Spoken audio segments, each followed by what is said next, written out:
SPY really picked it up by the end of today's trading session. As you can see here, we still are within this downward channel. As you can see here on the 15-minute chart, we have been within this channel since we topped out back here around that 418 level for SPY all the way back on February 2nd. And we've traded within it. We've went above for a little bit. We had a little bit of a fake out up here that fell back down. We also had a little bit of trading under the level, but for the most part, we have been channel bound as we've continued lower. So as of now, it seems that the top of this channel will be satisfied in the next coming days, and it is likely to prompt a hard rejection to end up falling further. My expectation is, at least on SPX, that we will end up retesting a lower level. One thing to note on here, this blue line is the highest amount that we can see where this is still bearish, especially in the near term, because as I will show you right here on the daily chart, you can see I do expect us to retest this downward trend line right here, this yellow line. Yes, I know there's a few yellow lines on here, but this yellow line is the main one. I've referenced this many times now in the past. This is the one that goes to all-time high.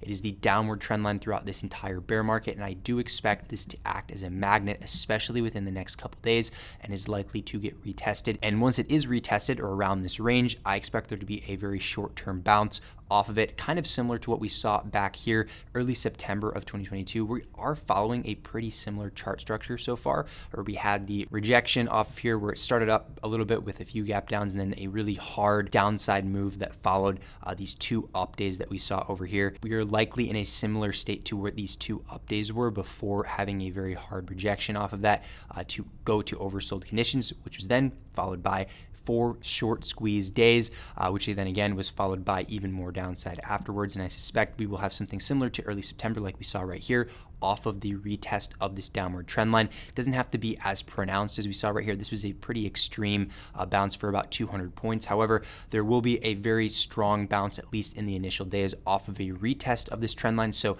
I plan to hedge accordingly for my long-term short positions. I will take a trade in a call position once this is retested. But at the moment, we still have yet to retest this level, and we still are below this key trend line, the yellow one right here that goes to the October 13th low.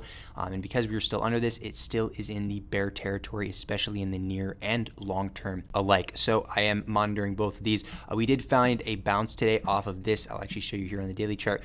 We did find a bounce off of this gray trend line, which, if you remember, this is the breakout level that we had previously before we saw this very large rally up here. This rally spanned all the way up until about 250 or so points from when we did end up breaking out from back here.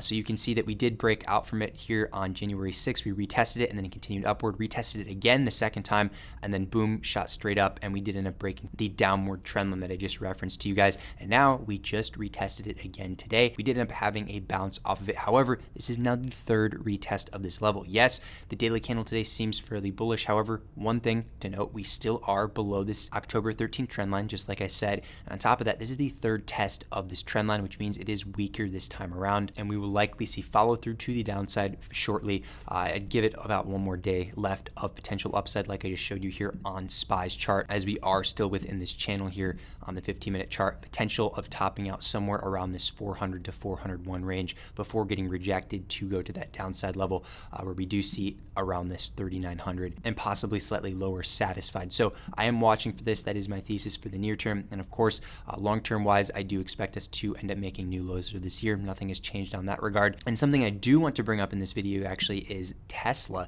Tesla is a very interesting scenario here. One thing to note, after Elon's event yesterday for Tesla, we did see a substantial gap down, as you can see here on the daily chart. This white box is a heavy supply zone. It's a very wide supply zone, so it's not as precise as my supply zone, for example, from up here. We saw this was a supply zone. We had a triple top, then ended up having a hard rejection off of, and also happened to be a perfect head and shoulders pattern for a 2-year head and shoulders, that is, which we then ended up seeing the downside move off of that. What's interesting, first of all, is we had a retest, or about a retest, of the bottom of this head and shoulders pattern. As you can see from here, this is the neckline we call it. And then also we were right about at the retest of both of these trend lines. One of these trend lines, as you can see here, was a very nice support across time. As you can see, when it bounced off of here back in March, same thing would apply for over here in July when it broke out of it. Same thing over for this trend line. Very key support, as you can see over here in May, and then May from also 2021, etc. So very key support / resistance on the way down. And we just almost touched this from back here, as well as retested the neckline. And now we are starting to see signs of a rejection, which is very key On top of that, whales, based on the flow, are also seeing signs of a rejection and potential of a large rollover. These are substantial prints, guys. A 2.7 million in premium for the 135 strike. That is very rare to see something like that this far out the money. Again, 2.7 million, definitely a substantial trade. However, the 135 strike on that for only the 519 expiration is a pretty sizable bet. Like, just looking at the chart here, like, consider what 135 would be. Obviously, it doesn't have to hit and go in the money for them to be profitable. It can happen, a large move can happen in a pretty short amount of time for them to be profitable. But let's just say bare minimum it goes to 150 and closes this gap to the downside. That's a large move to the downside, especially within the next 1 to 2 months that they'd have to get it before theta starts to really kick in. So this thing, they're expecting to roll over pretty soon here. There's a reason they got it today, and I'll go here to show you a bit closer. The reason, first of all, is that we did see a gap down. This signifies weakness, especially after this is likely a form of distribution over the past couple weeks. We were consolidating up here in this range. This was likely distribution, a lot more sell pressure from up here, and then also late bulls that potentially missed the rally previously are trying to get in at the same time that longs are selling their position. So you see this chop price action, but I likely see this as a potential distribution phase, and this gap down is a signal of a possibility that we just started the new downtrend. We tend to see impulsive behavior at the beginning of a new trend, and in this case, the new trend would be to the downside. So we did see this gap. It was unable to be filled today, which is one key thing, which also signifies further potential weakness. So the whales see this as a very nice potential trade setup. So 2.7 million for that 135 strike, and then also 9.1 million. That is a lot of premium in the 190 strike. So this is at the money. And this is also a much closer expiration, so only 310. So they're just betting on the near-term weakness that we saw, especially after this gap down from the event yesterday. But I am watching this ticker, especially because Tesla tends to have some pretty crazy moves, which can mean a lot of potential profit, especially if this is a distribution phase, which it does seem like it is, because there is a lot of potential downside on this one, and it seems like the whales agree with me on that. Now, another thing I'd like to note in the video today, we did have another hard rejection for the VIX here off of this trend line. VIX has had a very difficult time, at least volatility's had a very difficult time catching a bid lately, especially after smackdown in October. It really has just been continuously falling, and there's a very critical level around this area that I'd like to see hold. I really would like to see this at least hold above 19 around this demand range. Remember, this is a form of an inverse head and shoulders. Back here we have the left shoulder, the head, and the right shoulder. And yes, I know it's not the same as an individual ticker to make, let's say, just technicals just don't work the same on volatility as much. However, I'd really like to see this stay above that 19 level and make for another push at this trend line, because if we test this trend line again, I give it very high odds that we do break through. And if this does end up breaking through, the next key level would be all the way up at 26 to 27, this other trend line. Both of these trend lines start at the same time, November 4th of 2021. They just connect to different pivots. And again, if we do end up retesting this fairly soon, like within the next couple weeks, this trend line that is, we are likely to see a break above, which would lead to a lot more volatility and therefore selling in the market. So I would like this to hold above here and start catching a bid again, because I don't like how hard it was rejected recently. But regardless, just keep that 19 level in mind. And one last comment I'd like to make in the video is DXY. So the dollar has remained fairly strong.